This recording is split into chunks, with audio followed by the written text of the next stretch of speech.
So TheraP is a concluded phase 2 clinical trial that was run by ANZAP Cancer Trials Group.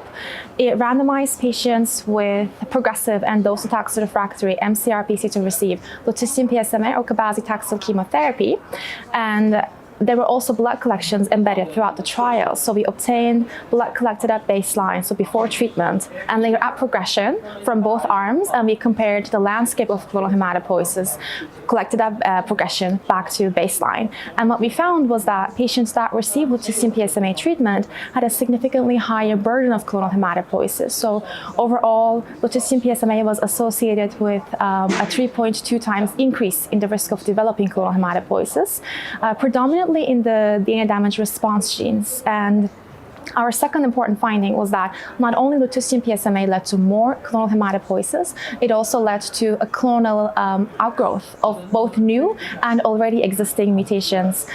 Interestingly, 87% of mutations in DNA damage response genes expanded with lutetium PSMA compared to 33% with Cabazitaxel, and we know that these mutations are high risk for future blood disorders.